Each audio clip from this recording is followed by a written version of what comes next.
नमस्कार, स्वागत है सफलता आईएएस के ऑनलाइन प्लेटफॉर्म में। आज की क्लास में हम स्टार्ट करेंगे एक नया टॉपिक, नई यूनिट, यानी कि आज हम एमपी टेट की सेकेंड यूनिट को स्टार्ट करेंगे और सेकेंड यूनिट के अंदर जो आपका आर्थिक भूगोल दिया है उसके ऊपर आज हम चर्चा करेंगे।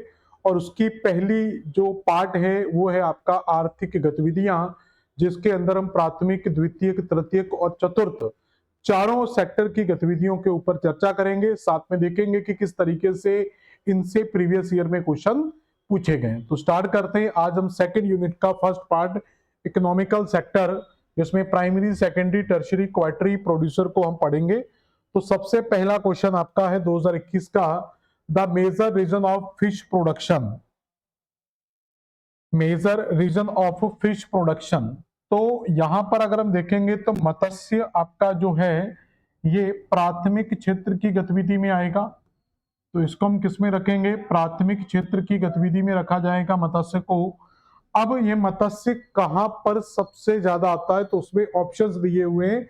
उत्तरी अमेरिका का उत्तर पूर्वी तट क्षेत्र, ऑस्ट्रेलिया का कोस्टल रीजन, दक्षिणी अमेरिका का दक्षिणी तट, और सोवियत का या northern coast of the Soviet Russia. तो इसका सही आंसर क्या होना चाहिए? जल्दी बताएंगे कि इसका सही आंसर क्या आएगा। तो यहां पर अगर हम देखें तो इसका आंसर हम अभी लगाएंगे ए। अब ये ए आंसर क्यों लगाया जा रहा है उसके ऊपर हम चर्चा करते हैं। तो अगर आप नॉर्थ अमेरिका कॉन्टिनेंट में जाएंगे, अगर आप नॉर्थ अमेरिका कॉन्टिनेंट की स्टडी करते हैं, अगर आपने ये देखा हो कॉन्टिनेंट पूरे का पूरा, तो इस नॉर्थ अमेरिका कॉन्टिनेंट में आपको इस तरीके का कुछ मैप मिलेगा इसका।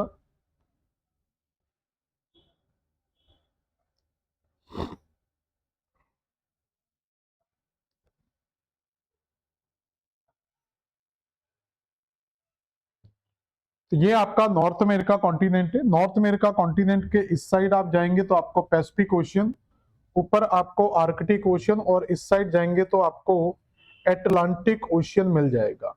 एटलांटिक ओशियन में ये नॉर्थ अमेरिका है। तो नॉर्थ अमेरिका में यहां पर एक जगह मिलती है नॉर्थ अमेरिका के नॉर्थ वेस्ट में, यानी कि कनाडा के लैंड पार्ट में ये आपको मिलेगा। तो कनाडा की टेरिटरी में एक पॉइंट मिलता है जिसको कहा जाता है न्यू फाउंडलैंड। किस नाम से जाना जाता है? न्यू फाउंडलैंड के नाम से जाना जाता है। यहां लिख दे रहा हूं न्यू फाउंडलैंड। तो ये जो न्यू फाउंडलैंड बेटा आपको यहां पर मिलता है, ये जो न्यू फाउंडलैंड आपको यहां पर मिलेगा नॉर्थ अमेरिका के नॉर्थ वेस्ट में, इसी न्यू फाउंडलैंड का एक तटीय क्षेत्र है जिसको ग्रांड बैंक के नाम से जाना जाता है। और भी बहुत सारे बैंक यहां पर मिलते हैं। तो न्यू फाउंडलैंड का जो तटीय क्षेत्र है उसको बेटा किस नाम से जाना जाता है? ग्रांड बैंक के नाम से जाना जाता है। और ये ग्रांड बैंक पूरे विश्व स्तर पर मछली उत्पादन का सबसे बड़ा बेल्ट माना जाता है। और इस क्षेत्र में मछली उत्पादन होने का सबसे बड़ा रीजन क्या है? क्योंकि इस साइड से एक धारा चलती है जिसको कहते हैं गल्फ स्ट्रीम। तो यहां से एक धारा चलती है जिसको गल्फ स्ट्रीम, ये आपकी एक वार्म करंट है, गर्म जल धारा चलती है। और ऊपर की तरफ से कुछ धाराएं आती है, जैसे आपकी ग्रीनलैंड की धारा और डेनमार्क की। तो ग्रीनलैंड और डेनमार्क की कुछ यहाँ पर गर्म जल धाराएं चलती हैं, लेब्राडोर की ठंडी जल धाराएं। तो ऊपर से जो जल धारा आ रही है वो ठंडी आ रही है, इस तरफ से गर्म जल धारा। तो ये पूरे का पूरा न्यू फाउंडलैंड के आसपास का जो बेल्ट है, तो यहाँ पर गर्म और ठंडी जल धाराएं आपस में आकर मिल जाती हैं। तो इस कारण से मछलियों के लिए यहाँ पर एक अनुकूल स्थिति पैदा होती है। तो इसलिए ये आपका ए पॉइंट बिल्कुल सही होगा। ये पूरे का पूरा मैंने यहाँ पर डिस्क्रिप्शन दे दिया है। जैसे यहाँ पर देखेंगे ये गल्फ स्ट्रीम और लेब्राडोर के मिलने का क्षेत्र भी बताया गया। इसमें जो है ग्रांड बैंक और जॉर्ज बैंक काफी ज्यादा फेमस है। इसके अलावा यहाँ पर George Bank, Sable Bank, Saint Pierre Bank, बैंकबरी बैंक, तो बहुत सारे बैंक यहाँ पर किनारे आपको मिल जाते हैं। अगला क्वेश्चन क्या है? लोहा एवं इस्पात उद्योग, यानी कि आयरन एंड स्टील इंडस्ट्रीज जो है, इसको किस में रखा जाएगा? प्राइमरी, सेकेंडरी, टर्शरी या चतुर्थ सेक्टर में? किस में आप रखेंगे इसको? प्राइमरी, सेकेंडरी या टर्शरी? जल्दी आंसर बताएंगे कि ये किसके अंतर्गत आएगा।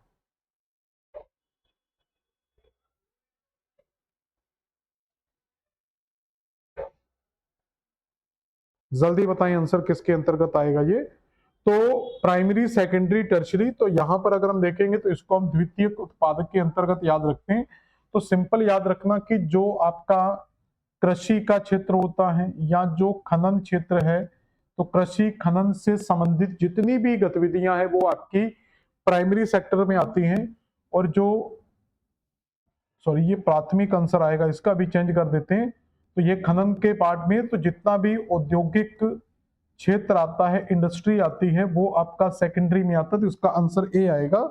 तो ये खनन क्षेत्र में आएगा। तो ये इंडस्ट्री की बात नहीं हो रही, लो एवं इस्पात, अच्छा इंडस्ट्री की बात आ रही है ना, तो इंडस्ट्रीज आपकी इसी में आएगा, बी आएगा। तो ये इस्पात अगर आता तो इसमें लगाते, लेकिन यहाँ पर इंडस्ट्री पूछा जा रहा है तो इसको हम सेकेंडरी में ही लगाएंगे, ठीक है। तो इंडस्ट्री पूछा जा रहा है, अगर केवल लोहा एवं इस्पात आता तो प्राथमिक में लगाते, और इंडस्ट्री पूछा गया तो ये सेकेंडरी आएगा। तो जितनी भी औद्योगिक गतिविधियां हैं वो सब इसमें आती हैं। इसके अलावा जितना भी सेवा क्षेत्र है वो सारा सर्विस सेक्टर आपका इसके अंतर्गत आता है, और जितना भी अनुसंधान वगैरह है वो अनुसंधान आपका इस चौथे सेक्टर के अंतर्गत आता है। अगला है, तो ये प्राइमरी सेक्टर के अंदर आप एग्रीकल्चर, डेयरी, फिशिंग, फॉरेस्ट्री, ये सब आप एग्रीकल्चर में डालेंगे। प्राइमरी सेक्टर के अंदर मैन्युफैक्चरिंग जितना भी है सब आप सेकेंडरी में डालेंगे। इसमें जितना भी सर्विस आ रहा है वो आप सब टर्शरी सेक्टर के अंदर डालेंगे, और रिसर्च आपको फोर्थ सेक्टर में आएगा। मत्स्य, तो फिशरीज आ रहा है, तो मत्स्य किसका पार्ट होगा, तो मत्स्य हम देख चुके हैं कि ये फिश उत्पादन के लिए फेमस होगा, सॉरी फिश उत्पादन जो है ये आपका ग्रांड बैंक जो हमने पढ़ा था वो फेमस है, और ये आपका प्राइमरी सेक्टर का पार्ट होगा। अगला बेटा क्वेश्चन क्या है, तो ये सब मैंने लिख दिया यहाँ पर, ये प्राइमरी सेक्टर में क्या आएगा, सेकेंडरी में क्या आएगा, तृतीयक में आएगा, और चतुर्थ में जो आता है उसमें अनुसंधान विकास संबंधी जो रिसर्च एंड डेवलपमेंट है वो सारे का सारा आपका चतुर्थ सेक्टर में आता है। Which of the following is not include the primary sector, तो कौन सी प्राथमिक व्यवसाय की श्रेणी की गतिविधि नहीं है। तो प्राइमरी सेक्टर में क्या आता है, जितनी भी खनन गतिविधियां हैं, कृषि से संबंधित, फॉरेस्ट से संबंधित जितनी भी गतिविधियां सब प्राइमरी सेक्टर में आती हैं। इंडस्ट्री या विनिर्माण उद्योग, मैन्युफैक्चरिंग वगैरह वो सब आपका सेकेंडरी में जाएगा, और सर्विस सेक्टर आपका पूरे का पूरा तृतीयक में जाएगा, और रिसर्च एंड डेवलपमेंट वो आपका फोर्थ में जाएगा। तो यहां पर दिया हुआ है जैसे हंटिंग, फिशिंग, एग्रीकल्चर, ट्रांसपोर्ट, तो जो हंटिंग है, फिशिंग है, एग्रीकल्चर है, ये सब आपके प्राथमिक सेक्टर के पार्ट हैं, ये सब आपके प्राथमिक यानी कि प्राइमरी सेक्टर में आएगा। यहां पर अगर हम परिवहन को बात करें तो परिवहन देखो, अगर हम परिवहन को सेवा में लेकर जा रहे हैं तो ये आपका तृतीयक क्षेत्र में जाएगा। तो परिवहन अगर एक सेवा क्षेत्र में आप देखेंगे तो ये तृतीयक क्षेत्र में आएगा, लेकिन अगर परिवहन की केवल मैन्युफैक्चरिंग की बात होगी तो वो सेकेंडरी में जाएगा। तो अभी जो हाल फिलहाल आपका आंसर आएगा वो डी दिल्ली आपका बिल्कुल सही आंसर आ जाएगा।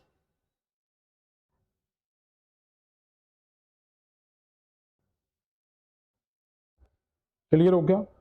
अगला क्वेश्चन क्या, maximum concentration of the fishing in the world famous, तो विश्व में मछली पकड़ने का कार्य का सर्वाधिक केंद्रीकरण होता है शीत कटिबंध में, उष्ण कटिबंध में, समशीतोष्ण कटिबंध में, या इनमें से कोई नहीं। तो याद रखना, जब भी फिश प्रोडक्शन होता है तो ये बहुत ज्यादा गर्म क्षेत्रों में या बहुत ज्यादा ठंडे क्षेत्रों में नहीं किया जाता। ना तो ये बहुत ज्यादा उष्ण क्षेत्रों में होगा, ना ये शीतोष्ण क्षेत्रों में होगा। तो ये उन क्षेत्रों में होता है जो समशीतोष्ण क्षेत्र है, यानी कि टेम्परेट क्षेत्रों में ये सबसे ज्यादा किया जाता है। तो ये आपका आ जाएगा सी, बिल्कुल सही आंसर। ठीक है, तो विश्व में मछली पकड़ने का सर्वाधिक केंद्रीकरण समशीतोष्ण कटिबंध में हुआ। शीतोष्ण कटिबंध में मछली पकड़ने के उद्योग विकसित कारण है। पहली चीज होती है कि यहाँ पर जो फाइटोप्लैंक्टन्स हैं, तो उन फाइटोप्लैंक्टन्स की उपलब्धता यहाँ पर क्या होगी, सबसे ज्यादा होगी। इसलिए नॉर्थ अमेरिका के पश्चिमी तट पर फाइटोप्लैंक्टन सबसे ज्यादा मिलते हैं, और गल्फ स्ट्रीम की सहायता से ये फाइटोप्लैंक्टन कहाँ है, न्यू फाउंडलैंड में पहुंच जाते हैं।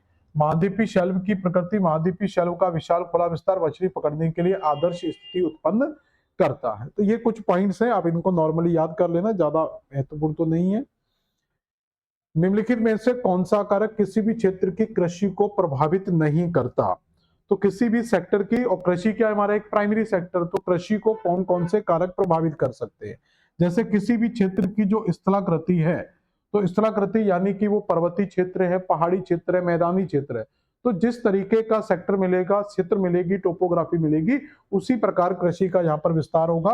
तो ये तो प्रभावित करती है।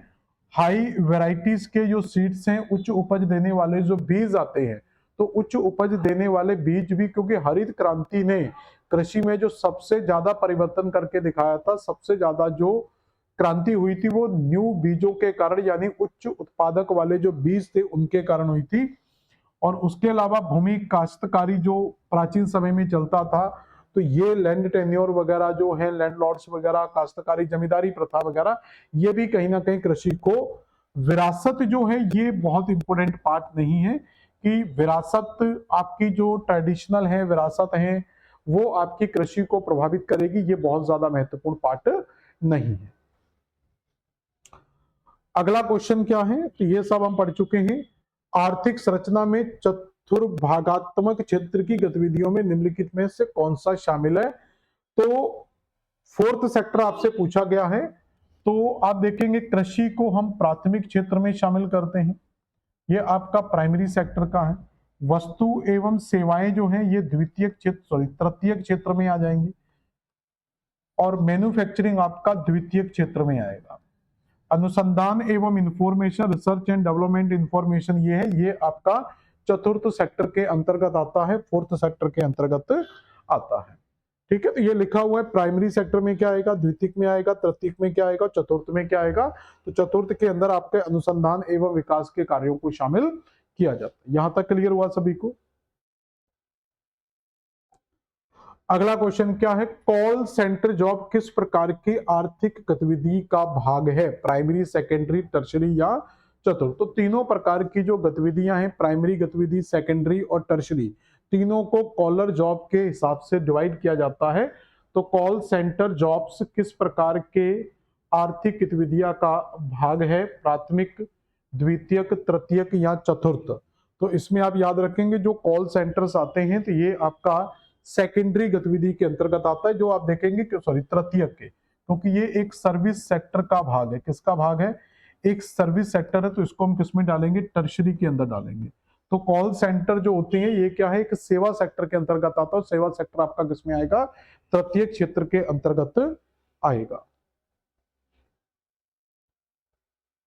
ठीक है ना। और इसमें यह भी याद रखना कि जो प्राथमिक क्षेत्र में ये कॉलर जॉब्स के जो कलर कॉलर आती है, ये आगे जाकर क्वेश्चन आएंगे इस तरीके के, तो मैंने यहाँ पर डाल दिए हैं।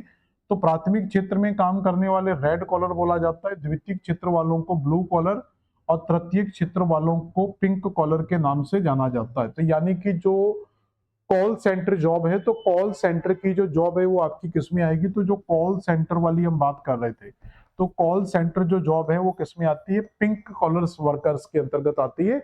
और red collar, blue collar workers में कौन आते हैं? जो इंडस्ट्री मैन्युफैक्चरिंग करते हैं। और जो रेड कॉलर है वो आपके प्राइमरी सेक्टर के अंतर्गत आते हैं। अगला क्वेश्चन है, लकड़ी काटने का व्यवसाय किस श्रेणी के अंतर्गत आता है? तो लकड़ी काटने के व्यवसाय को किस श्रेणी में डालेंगे? तो ये फॉरेस्ट से रिलेटेड है। तो जो फॉरेस्ट से रिलेटेड है, तो फॉरेस्ट्री जो है वो आपका प्राइमरी सेक्टर के अंतर्गत आता है। तो सी आंसर बिल्कुल सही होगा। तो जो फॉरेस्ट है, फिशिंग है, एग्रीकल्चर, ये सब आपके प्राइमरी सेक्टर के पार्ट होते हैं। अगला बेटा क्वेश्चन क्या है, भारत सरकार ने कृषि आयोजन के लिए क्षेत्रीय दृष्टिकोण किस पंचवर्षीय योजना में अपनाया था? तो ये आपको याद रखना है कि ये 8वीं पंचवर्षीय योजना के अंतर्गत आया था। किस पंचवर्षीय योजना का पार्ट है ये? 8वीं पंचवर्षीय योजना का पार्ट है। द्वितीय क्रियाकलापों में लगे श्रमिकों को किसके द्वारा जाना जाता है? तो अभी हम बता चुके थे कि जो आप देखेंगे कि जो नीले कॉलर हैं तो ये आपके द्वितीय क्षेत्र के अंतर्गत आते हैं। तो द्वितीय क्षेत्र की जो गतिविधियां हैं उनको ब्लू कॉलर के नाम से जाना जाता है। प्राथमिक क्षेत्र की जो गतिविधियां हैं उनको रेड कॉलर के नाम से जाना जाता है। और इसमें एक पिंक कॉलर आता है। कॉलर को कई तरीके से डिवाइड किया जाता है। जो पिंक कॉलर आता है वो आपका तृतीय क्षेत्र से जुड़ा हुआ है। तो वो किससे जुड़ा होता है? तृतीय क्षेत्र से जुड़ा होता है। तो इस तरीके से इनको अलग अलग सेक्टर्स में डिवाइड किया जाता है। तो यहाँ पर पूछा है द्वितीय क्षेत्र, तो द्वितीय क्षेत्र में कौन से आ जाएंगे? ब्लू कॉलर आएंगे। ये और भी जो कॉलर आते हैं, व्हाइट कॉलर, गोल्डन कॉलर, ये फिर इन्हीं के अंदर के कुछ पार्ट है। इन्हीं के अंदर कई पार्ट्स में डिवाइड किया जाता है। तो आगे जाके इसको देखेंगे। तो किसी भी विकसित अर्थव्यवस्था में सबसे अधिक रोजगार कौन प्रदान करता है? तो सबसे ज्यादा रोजगार आपको जो मिलता है वो आपको सेकेंडरी सेक्टर के अंदर मिलता है। देखो याद रखना कि जो सबसे आधारभूत जो सेक्टर है, जो सबसे आधार होता है, वो आपका किस पर टिका होता है? प्राथमिक सेक्टर पर। तो प्राथमिक जो है वो सबसे आधारभूत सेक्टर होता है, क्योंकि इसके ऊपर, तो इसी प्राथमिक सेक्टर की चीजों का उपयोग करके क्या बनता है? द्वितीयक सेक्टर। तो द्वितीयक जो क्षेत्र है, वो डिपेंड करता है प्राथमिक क्षेत्र की गतिविधियों पर, क्योंकि जो कच्चा माल है, जो आपको रॉ मटेरियल है इंडस्ट्री के लिए, तो इंडस्ट्री के लिए जो रॉ मटेरियल की जरूरत पड़ेगी वो आपको प्राइमरी सेक्टर प्रोवाइड कराएगा।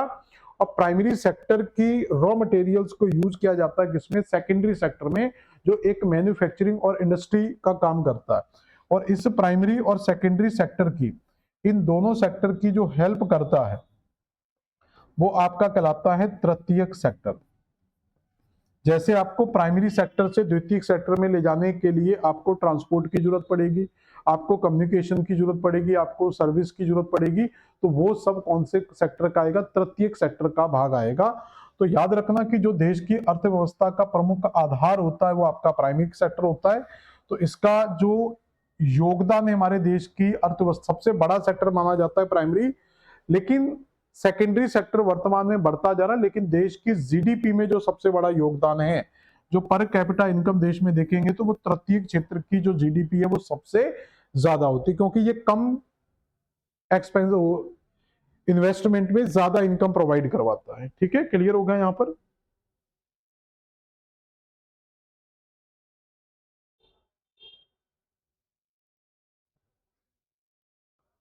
अगला क्वेश्चन क्या आएगा? समुद्र के पानी के तापमान के आधार पर मछलियों को किन प्रकारों में विभाजित किया जाता है? Based on the sea water temperature fish are classified into, ठंडे पानी की मछलियां या गर्म पानी की मछलियां। तो ये तो डिवाइडेशन होता नहीं है ठंडा या गर्म। तो इसमें इक्वाटोरियल वार्म फिशेस और ट्रॉपिकल सब ट्रॉपिकल फिशेस, तो ये दो पार्ट आपके आधार के प्रमुख बेस होते हैं। तो इसका आंसर आ जाएगा 3 और 4। तो डी आंसर आप बिल्कुल सही लगाएंगे, तो इसका 3 और 4 बिल्कुल सही आंसर हो जाएगा। अगला क्वेश्चन क्या है? ये तो आपका हो ही गया। Surface mining is also known. तो सरफेस माइनिंग यानी कि जो माइनिंग होती है, ये दो तरीके की होती है। एक तो जो आप सरफेस के ऊपर ही माइनिंग करते हैं, और एक होता है जो आप जमीन के अंदर, भूमि के अंदर जाकर माइनिंग करते हैं, तो वो आपकी क्या कहलाती है? Underground mining. तो एक होगी सरफेस माइनिंग, जिसको ओपन माइनिंग भी कहते हैं। तो ओपन माइनिंग को लेयर कास्ट माइनिंग के नाम से जाना जाता है। क्या बोला जाता है इनको? लेयर कास्ट माइनिंग, यानी कि खुली माइनिंग गतिविधि कहा जाता है। इसके बाद क्वेश्चन आता है what is the underground mining method called. तो अंडरग्राउंड माइनिंग का मतलब क्या होता है? तो ये ड्रिल खनन पद्धति या ड्रिल्ड शाफ्ट मेथड के नाम से जाना जाता है। तो इसको ड्रिल कर लेना यहाँ पर, तो इसका ए आंसर आ जाएगा बिल्कुल सही। तो अंडरग्राउंड को और बाहर को अलग अलग नामों से जाना जाता है। क्लियर हो गया? अगला क्वेश्चन है which of the flowing pair is correctly match. तो कौन कौन से पेयर यहाँ पर आपके पूरी तरीके से मैच है? इसमें पहला दिया है जैसे pasteurisation, commercial dairy farming, commercial plantation agriculture, Mediterranean agriculture. तो पॉस्चराइजेशन के लिए कौन फेमस है? तो अगर अर्जेंटीना की बात करेंगे, तो अर्जेंटीना वगैरह में आपका जो ग्रासलैंड है, आपको वो पूरा का पूरा पंपास का ग्रासलैंड मिल जाएगा। तो ये पंपास ग्रासलैंड आपका क्या है? पशुपालन के लिए खास तौर पर फेमस है। यहाँ पर रोजारिया और बहिया ब्लंका जैसे क्षेत्र मिलेंगे। तो रोजारियो से बहिया ब्लंका तक का जो क्षेत्र है वो पूरे का पूरा आपका पशुपालन और एग्रीकल्चर के लिए फेमस है। दूसरा दिया है कॉमर्शियल डेयरी फार्म। तो नीदरलैंड जो है ये आपका डेयरी फार्मिंग में बहुत बड़े लेवल पर नाम आता है इसका। तो ये स्टेटमेंट भी कहीं ना कहीं सही है। और जो कॉमर्शियल प्लांटेशन एग्रीकल्चर वो मलेशिया में फेमस है। और जो मेडिटेरेनियन एग्रीकल्चर होता है, यानी कि भूमध्य सागरीय कृषि होती है, जिसमें खास तौर पर जो आपके सिट्रस फ्रूट होते हैं, जूस वाले फल होते हैं, जूसी जो फल होते हैं, उनका उत्पादन किया जाता है भूमध्य सागरीय जलवायु में। और ये दिया हुआ है सूडान। अब याद रखना ये आंसर आपका गलत है। गलत क्यों है उसको समझे जरा। पूरे वर्ल्ड में जब हम भूमध्य सागरीय जलवायु की बात करेंगे, तो ये महाद्वीप जितने भी हैं, तो हर महाद्वीप के पश्चिमी भाग में, ज्यादातर महाद्वीपों के, जैसे नॉर्थ अमेरिका के पश्चिमी भाग में, साउथ अमेरिका के पश्चिमी भाग में, अफ्रीका के पश्चिमी भाग में ज्यादातर जो पाई जाती है भूमध्य सागरीय जलवायु पाई जाती है। इस जलवायु की विशेषता होती है कि इसमें शीत ऋतु में वर्षा होती है। तो शीत ऋतु में यहाँ पर क्या होती है, वर्षा होती है। और जो सूडान है, सूडान एक अफ्रीका महाद्वीप का देश है। अगर आप अफ्रीका महाद्वीप में जाएंगे तो ये मान लो आपका पूरे का पूरा यहाँ पर हम अफ्रीका बना लेते हैं। तो इस अफ्रीका में जाएंगे तो अफ्रीका का ये पश्चिमी भाग यहाँ पर है, सूडान आपका इस साइड मिलेगा। तो सूडान अफ्रीका के पूर्वी भाग में, ना कि पश्चिमी भाग में। अगर ये पश्चिमी भाग में होता तो यहाँ पर भी भूमध्य सागरीय जलवायु हमें देखने को मिल जाती, लेकिन ये गलत है। तो आपका सही आंसर हो जाएगा डी, दिल्ली। ठीक है, तो अगला क्वेश्चन क्या है, Norway, Denmark, Spain, UK belong to which fish producing region. तो ये किस क्षेत्र के अंतर्गत आते हैं। तो पहले तो आपको ये क्लियर होना चाहिए कि नॉर्वे, डेनमार्क, स्पेन, यूके ये है कहां पर। तो ये यूरोप कॉन्टिनेंट में स्थित है। किसमें, यूरोप के पश्चिमी भाग में स्थित है। तो अगर ये यूरोप कॉन्टिनेंट के पश्चिम में, तो यूरोप कॉन्टिनेंट के पश्चिम में, जैसे यहां पर आप यूरोप कॉन्टिनेंट को बनाएंगे तो इस यूरोप कॉन्टिनेंट की अगर हम बात करेंगे, यहाँ पर ये इस तरीके से आपको यूरोप कॉन्टिनेंट मिलेगा। तो इसी यूरोप कॉन्टिनेंट के अंदर ये कुछ देश आपको मिलेंगे। जैसे यहाँ पर आपको देशों के नाम दिए हुए हैं। जैसे यहाँ पर आपको नॉर्वे देश मिल जाएगा, ठीक है। यहीं पर आपको डेनमार्क मिल जाएगा, यहीं पर आपको स्पेन वगैरह मिल जाएंगे, स्पेन पुर्तगाल यहाँ मिल जाएंगे, ठीक है। और यहीं पर आपको यूके मिल जाएगा, छोटे छोटे आइलैंड्स में। तो ये किस सागर से संबंधित है। तो अगर ये यूरोप के पश्चिम में है, तो यूरोप के पश्चिम में जो सागर आएगा वो कौन सा होगा, आपका अटलांटिक ओशियन होगा, या ये कह सकते हैं नॉर्थ अटलांटिक ओशियन आएगा। तो इसका मतलब हमारा जो आंसर है वो अटलांटिक ओशियन आना चाहिए। तो इसमें देखते हैं क्या दिया है, उत्तर पश्चिमी यूरोपीय मत्स्य क्षेत्र, उत्तर पूर्वी अटलांटिक मत्स्य क्षेत्र है। तो एक अटलांटिक यहाँ पर ऑप्शन दिया तो ये तो नहीं आएगा, और एक अटलांटिक आपका यहाँ दिया, ये नहीं आएगा। तो कहीं ना कहीं ये अटलांटिक क्षेत्र का फल क्षेत्र के अंतर्गत आएंगे। और अटलांटिक महासागर के इस साइड आपका नॉर्थ अमेरिका स्टार्ट हो जाता है। तो नॉर्थ अमेरिका इस साइड है, तो अटलांटिक को अगर आप दो भागों में डिवाइड करोगे तो ये नॉर्थ अमेरिका का ईस्ट है, तो ये वेस्ट अटलांटिक होगा। और ये अटलांटिक का कौन सा पार्ट आ जाएगा, ईस्ट वाला पार्ट आ जाएगा। क्योंकि यूरोप का वेस्ट है तो अटलांटिक का कौन सा पार्ट होगा बेटा, ईस्ट पार्ट होगा। और ये नॉर्थ अटलांटिक है तो यानी कि ये नॉर्थ ईस्ट वाले पार्ट में आ रहा है। तो यहां पर देखेंगे उत्तर पूर्व, तो north east Atlantic ocean, north west यानी कि इस तरफ नहीं आएगा ये। तो हमारा सही आंसर निकल करके आएगा बी, बॉम्बे, बिल्कुल सही आंसर आ जाएगा। तो ये पूरे का पूरा आपको मैप में दिख जाएगा। जैसे यहाँ पर जो देश है वो आपको नॉर्वे मिल जाएगा, यहाँ पर एक डेनमार्क कंट्री आपको मिल जाएगी, इसी के नीचे आपको स्पेन मिल जाएगा, यहाँ पर आपको यूके मिल जाएगा। और यहाँ पर एक सी मिलता है जिसको कहते हैं नॉर्थ सी, नॉर्थ सी। और ये नॉर्थ सी का पूरा जो फिशिंग बेल्ट है इसको आपका डॉगर बैंक के नाम से जाना जाता है। क्या कहा जाता है इसको, डॉगर बैंक। और ये पूरे का पूरा जो एरिया है ये आपका नॉर्थ अटलांटिक ओशियन है। और नॉर्थ अटलांटिक ओशियन की किस साइड आ रहा है, ये ईस्ट में, यानी कि नॉर्थ ईस्ट में। क्लियर हो गया। तो इस तरीके से आपको मैपिंग की नॉलेज अगर बहुत अच्छी है, अगर आपकी मैपिंग नॉलेज बहुत अच्छी है तो कभी भी आपको गलत नहीं होगा क्वेश्चन। अगला क्वेश्चन क्या है, वेयर डू डोमर्सल फिशेस लिव। तो ड्रैम सेल जो मछलियां हैं ये कहां पाई जाती है, मछलियों की एक प्रजाति होती है जो ज्यादातर उथले पानी के अंदर मिलती हैं। तो ये आपका सही आंसर हो जाएगा सी। तो ड्रैम सेल मछलियों की एक प्रजाति है जो आपको कहां पर मिलेगी, उथले समुद्री तल के अंदर आपको देखने को मिलेगी।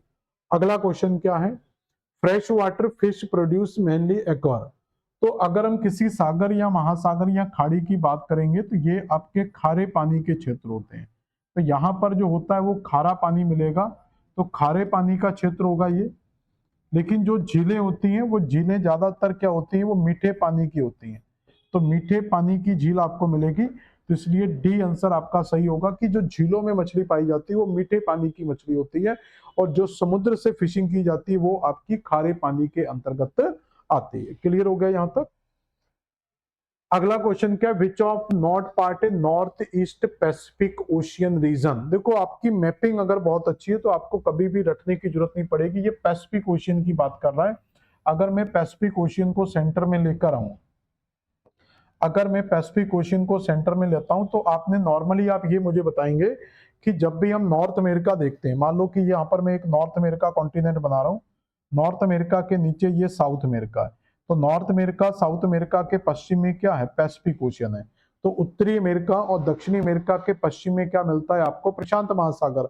तो अगर मैं यहाँ पर नॉर्थ अमेरिका बना दूं, यहाँ पर मैं नॉर्थ अमेरिका और साउथ अमेरिका बना दूं, क्या ये नॉर्थ अमेरिका और साउथ अमेरिका के पश्चिम में पैसिफिक ओशियन आ रहा है कि नहीं आ रहा, बिल्कुल आएगा।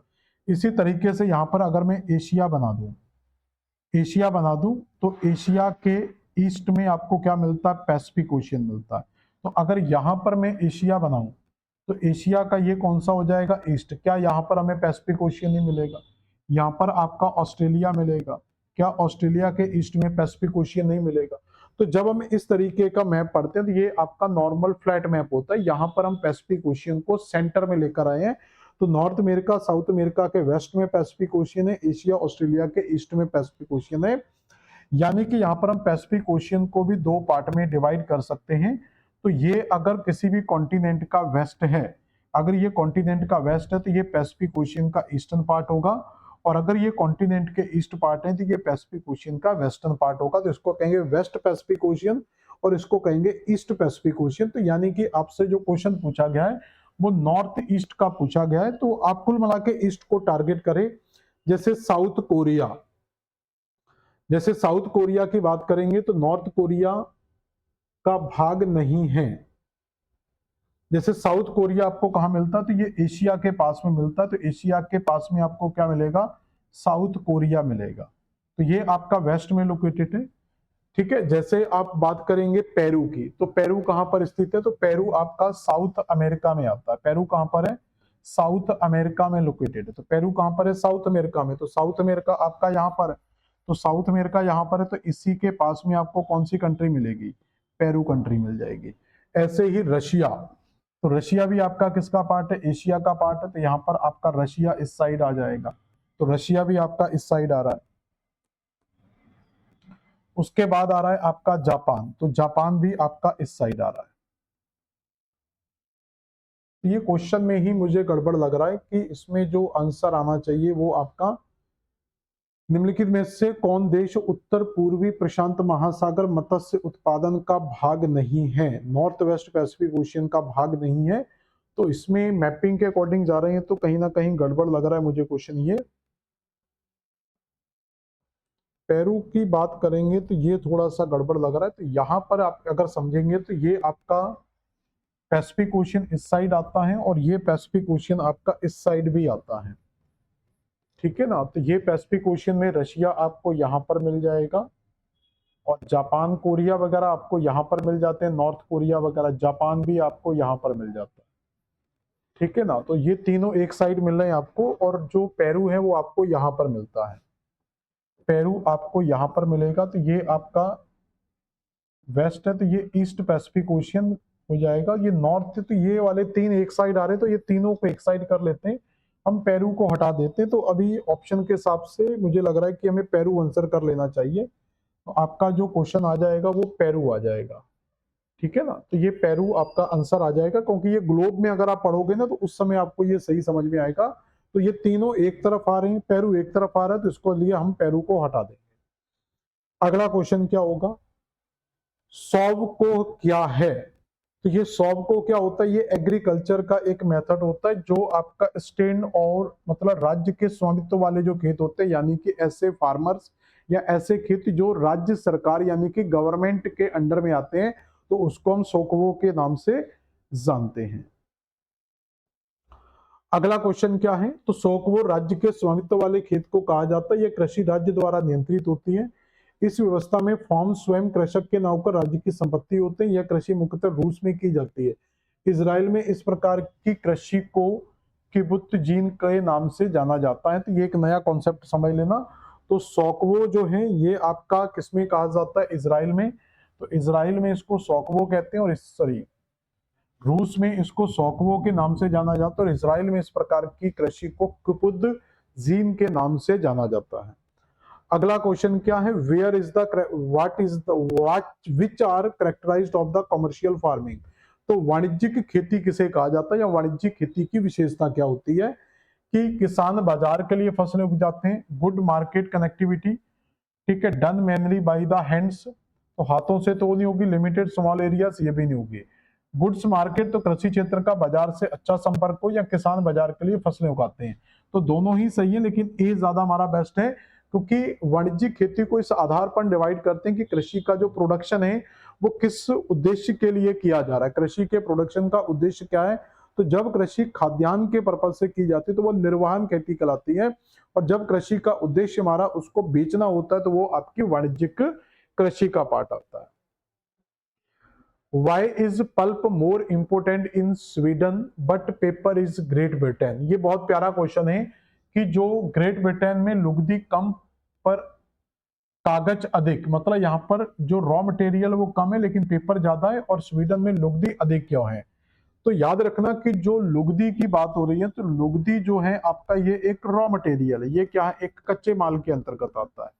तो लुगदी आपका कच्चे माल का अंतर्गत आता है। तो जो जबकि कागज है तो ये आपका एक विनिर्माण यानी कि मैन्युफैक्चरिंग के अंतर्गत आता है। और जो विनिर्माण होता है ये डिपेंड करता है कि ये मार्केट या बाजारोन्मुख होता है, और जो कच्चा माल होता है तो ये कच्चे माल में यानी कि कच्चे माल के लिए बना होता है। तो ब्रिटेन के अंदर क्या होता है, ब्रिटेन की मार्केटिंग बहुत बड़ी है, उसके आसपास बंदरगाह है तो आसानी से उसको उसका मार्केट बहुत बड़ा मिलता है, लेकिन स्वीडन में इसका प्रोडक्शन ज्यादा होता है। तो इसका मतलब है, तो हम बी आंसर कर लेंगे कि लुगदी जो होती है वो कच्चे माल उन्मुखी होती है। तो पल्प रॉ मटेरियल ओरिएंटेड होता है, जबकि जो पेपर है वो मार्केट ओरिएंटेड होता है। तो इसलिए यूके में जो है वो एक मार्केट ओरिएंटेड है, और बाकी जो स्वीडन है वो आपका लुगदी का मेन प्रोडक्शन करता है। इसके अलावा देखेंगे what is the features of the mixed farming. तो मिश्रित कृषि की विशेषता क्या होती है, ऐसी कृषि जहां पर लोग कृषि के साथ साथ पशुपालन भी करते हैं, तो ऐसी कृषि को क्या बोला जाता है, मिक्स्ड फार्मिंग बोला जाता है, कि लोग कृषि करेंगे और साथ में पशुपालन भी करेंगे। Trunk farming is famous for, तो ट्रंक फार्मिंग जो है ये वेजिटेबल से संबंधित है, फसलों से संबंधित है। तो यूएसए में इस तरीके से इसको जो वेजिटेबल्स की जो सब्जियां होती हैं तो उनको सेल करना या उनकी मार्केटिंग को ट्रक फार्मिंग के नाम से जाना जाता है। एक्टिविटीज दैट जनरेटेड इनकम और कॉल्ड, तो मानव गतिविधियां जो आय उत्पन्न करती हैं, तो जिन गतिविधियों से आय उत्पन्न होगी तो वो क्या कहलाएंगे आपकी, दिए तो सिंपल क्वेश्चन है। तो ऐसी गतिविधियां जो हमें आय प्रदान करती हैं वो आपकी क्या कहलाएंगी, आर्थिक गतिविधियां कहलाती हैं। Which is a primary activities, तो अभी हम पढ़ चुके थे कि जैसे कार निर्माण है तो ये मैन्युफैक्चरिंग आ रहा है, तो मैन्युफैक्चरिंग आपका किस में आता है, तो ये द्वितीयक के अंतर्गत आएगा। हस्तशिल्प है कौन सा, प्राथमिक का उदाहरण है।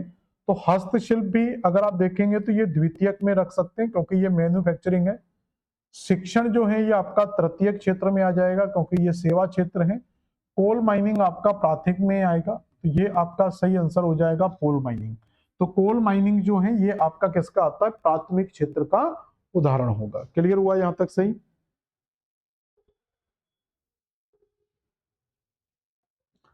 अगला दिया यहाँ पर कुछ सेक्टर्स दिए हुए हैं जैसे प्राइमरी, सेकेंडरी, टर्शरी, फोर्थ। तो हम जानते हैं कि जो सबसे पहले तो आप अनुसंधान को देखेंगे कि जो रिसर्च एंड डेवलपमेंट है ये आपका primary sector sorry tertiary fourth sector से जुड़ा हुआ है, तो आपका डी का 1 आ जाएगा। तो डी के 1 में जाएंगे तो ये 4 ऑप्शन है आपके डी के, तो ये आपका आंसर यहां से निकल आएगा। तो हमारा बी आंसर आ जाएगा। तो ए का 3, तो प्राइमरी सेक्टर के अंदर पल्स कल्चर यानी कि मोती उत्पादन है, यानी कि एग्रीकल्चर से जुड़ा हुआ है, किसी भी टाइप का एग्रीकल्चर हो सब इसी के अंतर्गत आएगा। और सेकेंडरी में देखो क्या होगा, तो सेकेंडरी का 4 हो जाएगा। तो सेकेंडरी का 4 यानी कि कताई आ रहा है, तो कताई बुनाई सब मैन्युफैक्चरिंग हो रहा है। और टर्शरी सेक्टर के अंदर रेल, और रेल क्या एक सेवा सेक्टर है, तो ये आपका आंसर बी बॉम्बे बिल्कुल सही होगा। क्लियर हो गया, तो बी बॉम्बे आपका बिल्कुल सही आंसर होगा। अगला क्वेश्चन क्या, operational flood was related to, तो ऑपरेशन जो फ्लड है वो किससे उत्पादित है, तो ये दूध से संबंधित है ऑपरेशन फ्लड। वर्जिस कुरियन इसके क्या है, फादर ऑफ मिल्क या मिल्क मैन के नाम से जाना जाता है वर्जिस कुरियन को। ठीक है, तो हरित क्रांति खाद्यान्न से, नीलित क्रांति मत्स्य उत्पादन से, भूरी उर्वरक से, और रजत आपके अंडा उत्पादन से है, और फ्लड क्रांति जो है आपकी वो दूध उत्पादन से संबंधित है। The main characteristic of the mixed type population resources region, तो मिश्र प्रकार की जनसंख्या संसाधन प्रदेश की विशेषता क्या है। तो मिश्र प्रकार की जनसंख्या संसाधन यहाँ पर, तो इसका मतलब होता है कि ऐसी पॉपुलेशन जहां पर क्या होगा, जो प्रौद्योगिकी है ये निम्न होगी और उसका उच्च जनसंख्या संसाधन अनुपात होगा, तो ये सी आंसर होगा। तो यहाँ पर जो टेक्नोलॉजीज होती है वो कम होती है और हाई पॉपुलेशन रिसोर्सेस रेशियो वहां पर देखने को मिलता है, तो आपका ये सही आंसर हो जाएगा सी।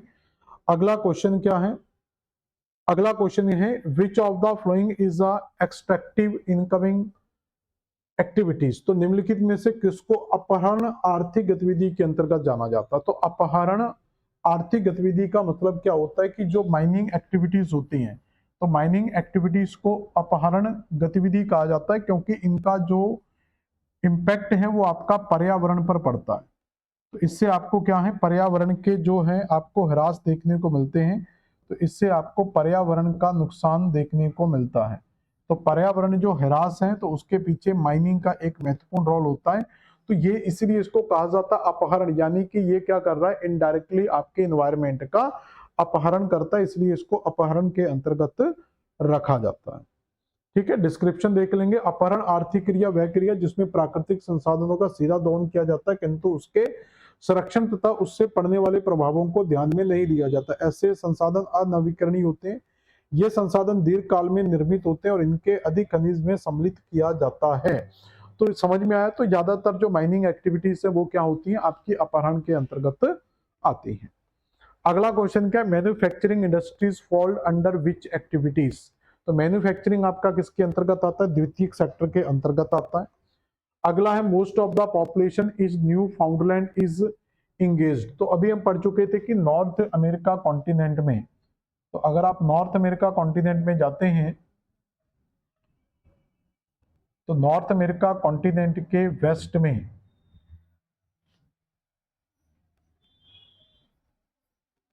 तो नॉर्थ अमेरिका कॉन्टिनेंट के इस साइड जाएंगे तो यहां पर आपको एक जगह मिलेगी जिसको कहा जाता है न्यू फाउंडलैंड। तो ये न्यू फाउंडलैंड का क्षेत्र है। इस न्यू फाउंडलैंड का जो एक पॉइंट है, या इसी के नीचे लिख सकते हैं, एक पॉइंट है जिसको कहते हैं ग्रांड बैंक। ठीक है, जॉर्ज बैंक, ग्रांड बैंक। तो ग्रांड बैंक ज्यादा फेमस है, और ये ग्रांड बैंक किसके लिए फेमस है, तो ये मत्स्य के लिए फेमस है पूरे वर्ल्ड लेवल पर। जिसका रीजन भी हमने आपको बताया था कि यहाँ पर कुछ ठंडी जलधाराएं आती हैं और इधर से आपकी गल्फ स्ट्रीम की गर्म जलधारा चलती है। तो गल्फ स्ट्रीम की जो है, तो गल्फ स्ट्रीम एक गर्म जलधारा है, यहाँ पर आपके लेब्राडोर सी जो है वहां से चलने वाली ठंडी और ग्रीनलैंड की ठंडी या डेनमार्क की ठंडी धाराएं चलती हैं। तो इन ठंडी धाराओं के कारण, ग्रीनलैंड या डेनमार्क की ठंडी धाराओं के कारण यहाँ पर क्या होता है, ये क्षेत्र जो है आपका ना ठंडा, एक मतलब कोल्ड रीजन जो है एक आपका नेचुरल कंडीशन में कन्वर्ट हो जाता है। दूसरा, इसके तटों पर काफी ज्यादा फाइटोप्लैंक्टन्स पाए जाते हैं, तो ये फाइटोप्लैंक्टन्स इस गल्फ स्ट्रीम के साथ बहकर ऊपर चले जाते हैं। तो सोचो कि तीन हमारी जो मूल आवश्यकताएं होती हैं, तो मूल जो हमारी नीड है वो तीन होती हैं। मूल आवश्यकताएं क्या होती हैं, तीन, रोटी, कपड़ा और मकान। तो मछलियों को भी क्या चाहिए, मछलियों की भी तीन रिक्वायरमेंट है, उनको खाने के लिए चाहिए, ठीक है, रहने के लिए चाहिए, मकान चाहिए। लेकिन कपड़ों की तो मछलियों को जरूरत नहीं है, नेचर ने उनको खुद ही कपड़े दिए, उनकी शल्क वगैरह दिए हुए हैं। लेकिन यहाँ पर आप देखेंगे तो मछलियों को रहने के लिए बढ़िया गुनगुना पानी मिल रहा है, और मछलियों को यहाँ पर फाइटोप्लैंक्टन जो है, छोटे छोटे समुद्री प्लवक हैं, वो भी यहाँ पर पर्याप्त मात्रा में मिल जाते हैं। तो और क्या चाहिए, तो इसलिए यहाँ पर जो फिश है वो सबसे ज्यादा आती है, और इसलिए यहाँ पर इनकी कैचिंग भी हो जाती है, अगले दिन ही पकौड़े तल जाते हैं। तो ये आपका क्या है, मछली से संबंधित होगा। अगला क्वेश्चन क्या है, correct sequence of the development of the economical activities. तो इकोनॉमिकल एक्टिविटीज में क्या क्या चीजें आती हैं, तो इसमें पहला दिया हुआ है आपका कृषि, नगरीकरण, भोजन संग्रहण, भोजन संग्रहण, औद्योगिक कृषि, कृषि भोजन नगरीकरण, भोजन संग्रहण, कृषि और औद्योगिक। तो पहले आपका भोजन संग्रहण आता है, फिर कृषि आता है, कृषि के ऊपर औद्योगिकरण आता है। तो डी आंसर आपका बिल्कुल सही होगा। तो पहले फूड गैदरिंग आएगी, फिर उसके बाद एग्रीकल्चर आएगा, एग्रीकल्चर के बाद आपका इंडस्ट्रियलाइजेशन आएगा। तो अगला क्वेश्चन है, लदांग चलवासी कृषि संबंधित है। तो ये कुछ कृषियों के विश्व स्तर में नाम दिए जाते हैं, तो इसका संबंध आपका मलेशिया से, लदांग का। तो लदांग जो है, लदांग शिफ्टिंग, यानी कि ये जो शिफ्टिंग चलवासी कृषि का मतलब होता है शिफ्टिंग एग्रीकल्चर, यानी कि इसको झूम कृषि के नाम से जाना जाता है। तो ये जो झूम कृषि है, तो ये झूम कृषि का मतलब होता है कि जो शिफ्टिंग एग्रीकल्चर यानी कि बर्न एंड स्लैश एग्रीकल्चर भी इसको बोला जाता है। तो बर्न एंड स्लैश एग्रीकल्चर यानी कि स्थान में जला दिया जाता है, फिर उसको दूसरे स्थान पर शिफ्ट कर लिया जाता है, तो उसी से प्रोडक्शन वगैरह किया जाता है। तो ये जनजातियों से संबंधित है। ऐसी ही शर्त भारत के अंदर इस झूम कृषि के बहुत सारे राज्यों में अलग अलग नाम मिलते हैं, लेकिन अभी वर्ल्ड लेवल पर देखेंगे तो किस देश में क्या कहा जाता है, तो इंडोनेशिया में इसको हुमा कहा जाता है, ब्राजील में रोका बोलते हैं, मलेशिया में लदांग बोलते हैं, श्रीलंका में इसको चैना बोलते हैं। तो अलग अलग देशों में अलग अलग नाम इसके मिलते हैं। Which of following is the tertiary sector, तृतीयक सेक्टर की प्रक्रिया क्या है। तो जैसे सर्विस देखेंगे तो ये आपका तृतीयक क्षेत्र में आता है, ट्रांसपोर्ट भी आपका तृतीयक में आता है और व्यापार भी आपका तृतीयक में आता है। इसका मतलब सभी ऑप्शन आ जाएंगे, तो डी आंसर हमारा बिल्कुल सही होगा। तो इसका सही आंसर क्या लगा सकते हैं हम, डी आंसर लगा सकते हैं। Manufacturing belong to which class of economical activities, तो मैन्युफैक्चरिंग किस में आता है, तो ये तो सिंपल है, तो मैन्युफैक्चरिंग आपका सेकेंडरी में आएगा। अब देखो बिल्कुल सिंपल हो जाएंगे। Largest sugar cane production in India, तो वर्ल्ड में सबसे बड़ा जो शुगर कैन का प्रोडक्शन होता है वो ब्राजील के अंदर मिल जाएगा आपको। तो इसका सही आंसर क्या लगा लेंगे, ब्राजील इसका सही आंसर होगा।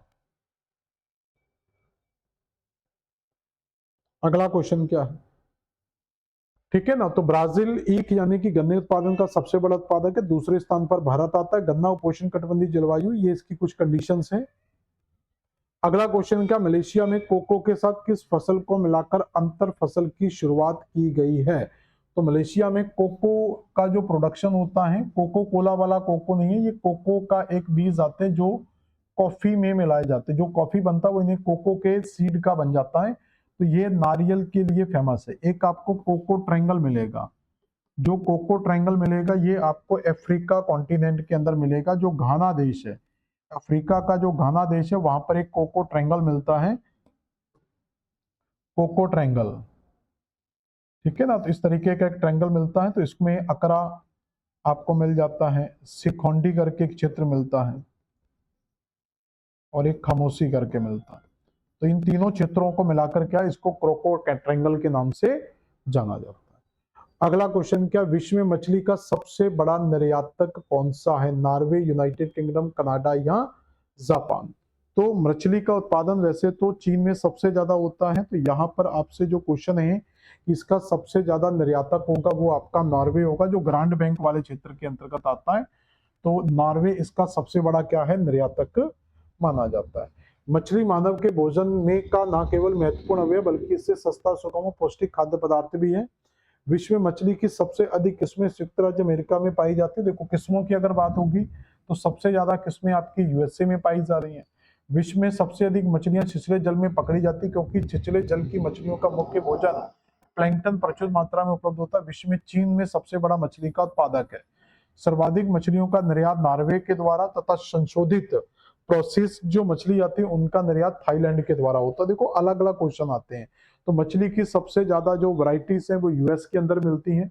मछली का जो सबसे बड़ा प्रोडक्शन है वो चाइना करता है, उसका निर्यात सबसे ज्यादा नॉर्वे नॉर्वे करता है। और प्रोसेस्ड जो फिश है संशोधित यानी कि उनको साफ सफाई करके जो किया जाता है वो सबसे ज्यादा कौन करता है, थाईलैंड करता है। अगला क्वेश्चन है, which is a tertiary sector, तृतीयक क्षेत्र में क्या आता है, रिटेल, माइनिंग, लंबरिंग, फल उत्पादन। तो ये लंबरिंग लकड़ी कटाई ये सब आपके प्राइमरी सेक्टर में आएंगे। माइनिंग भी आपका प्राइमरी सेक्टर में, रिटेल जो ट्रेड है यानी कि व्यापार है ये आपका तृतीयक सेक्टर में आता है। Which occupation is a primary activities, तो कौन सा आपका प्राथमिक गतिविधि के अंतर्गत आता है। तो इसमें आप देखेंगे पशुचारण, बैंक के कार्य, परिवहन, निर्माण। तो बैंक, परिवहन, कंस्ट्रक्शन, तो ये दोनों आपके तृतीयक क्षेत्र के अंतर्गत आते हैं। निर्माण आपका सेकंड के अंतर्गत आता है। तो बचा आपका एनिमल, तो ये आपका प्राइमरी सेक्टर के अंतर्गत आएगा। तो अब इतने क्वेश्चन हमने कर लिए, अब तो आपको प्राइमरी सेकेंडरी क्लियर हो जाना चाहिए। Leading producer of natural silk, तो नेचुरल सिल्क का सबसे बड़ा उत्पादक कौन है। तो नेचुरल सिल्क का सबसे बड़ा उत्पादक कौन सा देश मिलता है, तो ये आपको चीन मिलेगा। तो सबसे बड़ा जो उत्पादक है वो कौन मिलता है, चीन आपको नेचुरल सिल्क का सबसे बड़ा प्रोड्यूसर मिल जाता है। विश्व में चीन रेशम अग्रणी उत्पादक बन गया, इसके पश्चात इटली व अन्य देशों का स्थान आता है, जबकि भारत में कुल रेशम के उत्पादन की हिस्सेदारी में क्रमशः कर्नाटक एवं आंध्र प्रदेश है। तो भारत में जो नंबर आता है वो आपका कर्नाटक और आंध्र प्रदेश का आता है, यानी कि कर्नाटक महत्वपूर्ण भूमिका। रूस के कृषि फार्मों को क्या कहा जाता है? तो रूस के कृषि फार्मों को किस नाम से जाना जाता है? तो रूस के कॉलखोज, देखो यहाँ पर ये कंफ्यूज कर देगा, कॉलखोज, कॉलखोज, कॉलोज, तो ये बहुत ही नजदीकी के क्वेश्चन दिए हुए थे, तो ए आंसर आता है। तो उसको कॉल खोज कहा जाता है। क्या कहा जाता है? कॉल खोज के नाम से जाना जाता है। तो कॉल खोज रूस का एक सामुदायिक एवं सहकारी कृषि फार्म है। इस प्रकार के कृषि संगठन की शुरुआत सोवियत संघ में की गई थी। अन्य साम्यवादी देशों यूरोप, चीन, वियतनाम में भी इसको अपनाया जाता है। भारत के ग्रामीण क्षेत्रों में गरीबी क्यों पाई जाती है? तो गरीबी का एक ही कारण है, बेरोजगारी और रोजगार की अनियमितता। तो हमारे देश में बेरोजगारी का प्रमुख कारण है, गरीबी का, unemployment and irregular unemployment. Which does not influence the market, कौन बाजार को प्रभावित नहीं करता? देखो, प्राथमिक क्रियाओं में अगर ये आपके उत्पादन से संबंधित है, अगर आपका उत्पादन कम या ज्यादा होता है तो ये आपके मार्केट को पूरी तरीके से प्रभावित कर सकता है। द्वितीय क्षेत्रों के अंतर्गत आपका निर्माण आता है, तो अगर निर्माण उत्पादन भी कम या ज्यादा होता है तो ये भी आपका प्रभावित करेगा। और तृतीय क्षेत्र आपका जो आता है सर्विस, तो अगर सर्विस भी आपका क्या है, ये एक सर्विस वाला जो सेक्टर है, तो इसमें भी अगर उतार चढ़ाव आता है तो ये भी आपके पूरे के पूरे मार्केट को प्रभावित कर सकता है। जैसे आपकी जो सर्विस है वो आपका ट्रांसपोर्टेशन महंगा हो जाए, तो इस तरीके से चीजों की कीमतें क्या होती हैं, बढ़ने लगती हैं। लेकिन चतुर्थ सेक्टर जो होता है ये आपका रिसर्च एंड डेवलपमेंट पर आधारित होता है। हालांकि ये भी मार्केट को इम्पैक्ट कर सकता है, रिसर्च एंड डेवलपमेंट, लेकिन डायरेक्टली रिसर्च एंड डेवलपमेंट का बहुत बड़ा बाजार के ऊपर इम्पैक्ट नहीं पड़ता है। तो चतुर्थ आंसर आप इसमें लगा सकते हैं। अगला क्वेश्चन क्या दिया हुआ है? मानव की प्राथमिक क्रिया नहीं है। तो प्राइमरी सेक्टर में देखेंगे तो फिशिंग प्राइमरी आता है, एनिमल प्राइमरी में आता है, एग्रीकल्चर। तो इंडस्ट्रीज आपका क्या होता है? सेकेंडरी सेक्टर में आता है, तो ये सेकेंडरी में आएगा। अगला क्वेश्चन क्या? Which cropping practice indicate crop rotation. तो क्रॉप रोटेशन यानी कि फसल चक्रण का मतलब क्या होता है? तो एक खेत में विभिन्न ऋतु, एक खेत में विभिन्न ऋतु में, एक ऋतु में एक फसल और अगली ऋतु में दूसरी फसल, तो ये आपकी क्या होती है? तो एक ऋतु में एक फसल की जाएगी, फिर जैसे सीजन होगा वहां पर आप दूसरी फसल को बदल देंगे, तो ये आपका क्रॉप रोटेशन के अंतर्गत आता है। अगला क्वेश्चन है शिक्षण कार्य है। तो एजुकेशन आपका सेवा सेक्टर में आता है, यानी कि तृतीय क्षेत्र के अंदर आएगा। तो ये एक एजुकेशन सेक्टर है, आपका सेवा सेक्टर है। Which work group is called the gold collar employees. देखो, अभी हमने 3 कॉलर आपको बताए थे, एक होता है प्राइमरी सेक्टर, सेकेंडरी सेक्टर और टर्शरी सेक्टर। तो प्राइमरी सेक्टर में जो काम करते हैं उनको रेड कॉलर के नाम से जाना जाता है, सेकेंडरी वालों को ब्लू कॉलर के नाम से जाना जाता है, और टर्शरी वालों को आप पिंक कॉलर के नाम से जानते हैं। लेकिन यहाँ पर देखेंगे ना तो रेड दिया, ना ब्लू दिया, ना पिंक दिया है।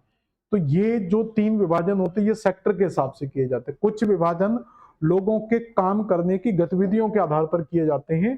तो यहाँ पर गोल्डन कॉलर दिया हुआ है, तो गोल्डन कॉलर में क्या आते हैं? तो सबसे ज्यादा गोल्डन जो मजा होता है वो सरकारी एवं निजी दोनों क्षेत्र के मुख्य कार्यकारी अधिकारी एवं शीर्ष प्रबंधक, जो मैनेजमेंट में टॉप सीईओ होते हैं, तो उनको क्या बोला जाता है? गोल्ड कॉलर के नाम से जाना जाता है। ठीक है, तो सी आंसर आएगा। तो ये कुछ कॉलर होते हैं जैसे ट्रेडिशनल कॉलर्स, तो इसमें ब्लू कॉलर, व्हाइट कॉलर और पिंक कॉलर आते हैं। तो इसमें जो प्राइमरी सेक्टर है, ब्लू कॉलर में मैनुअल लेबर हो गए, स्किल्स वर्कर्स हो गए, फैक्ट्री वर्कर्स, मैकेनिकल, इलेक्ट्रॉनिक्स, ये सब आपके ब्लू कॉलर में आते हैं। व्हाइट कॉलर में जो office job, professional, management, administration आते हैं, तो वो सारे क्या होते हैं? व्हाइट कॉलर जॉब होती है।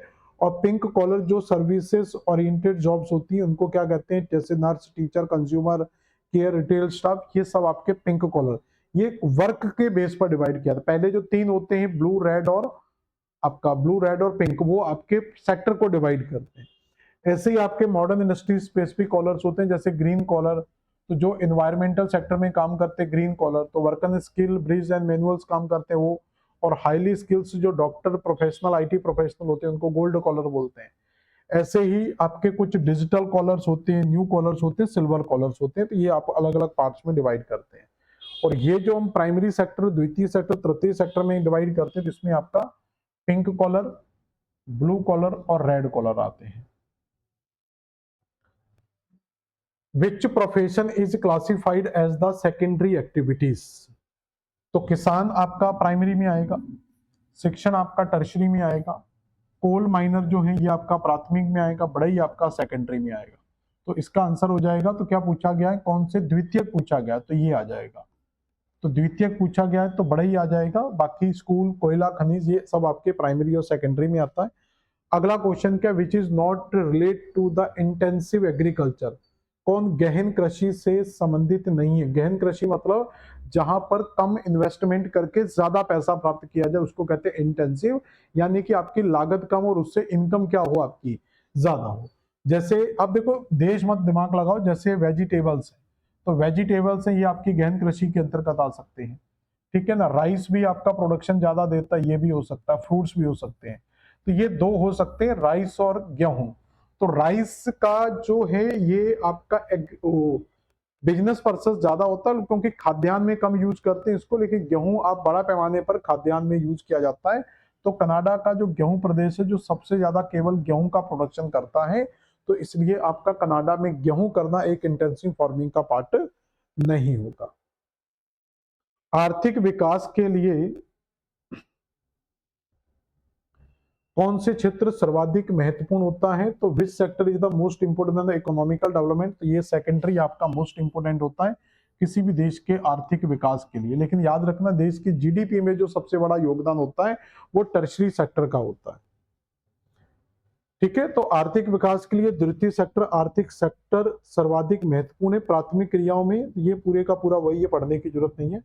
अगला क्वेश्चन है, जैतून विस्तृत क्षेत्र में उगाया जाता है?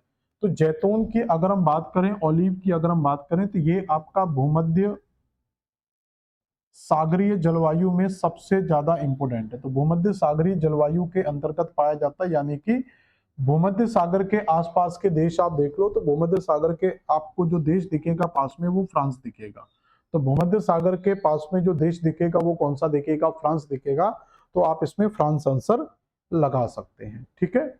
अगला क्वेश्चन लिखेंगे, what is the primary base of the New Zealand economy? तो न्यूजीलैंड की इकोनॉमी का मेन आधार क्या है? तो न्यूजीलैंड की प्रमुख इकोनॉमी किस चीज पर डिपेंड करती है, जल्दी बताएंगे आंसर। तो इसकी इकोनॉमी का मुख्य जो आधार है वो है manufacturing industries, heavy industries, light industries. तो ये इंडस्ट्रीज पर नहीं बल्कि कृषि पदार्थों के निर्यात पर। तो न्यूजीलैंड क्या करता है, सबसे ज्यादा कृषि पदार्थों का निर्यात करने वाला देश है। येलो रिवॉल्यूशन इज, तो ये आपका किससे संबंधित है, ऑलिव ईट से संबंधित है, येलो उत्पादन। High level managerial and executive post fall in, जल्दी बताएं क्या होगा इसका। तो जो high level managerial executive post होती है, यानी कि जो रिसर्च एंड डेवलपमेंट से संबंधित जो पोस्ट होती हैं, जो सीईओ वगैरह जो होते हैं रिसर्च एंड डेवलपमेंट में, वो सब किसमें काम करते हैं, फोर्थ सेक्टर में काम करते हैं। तो डी आंसर इसका सही होगा। अगला क्वेश्चन क्या है, तो ये आज की क्लास का लास्ट क्वेश्चन है, अर्थव्यवस्था का कौन सा खंड टिकाऊ विकास में सबसे कम आवश्यक है?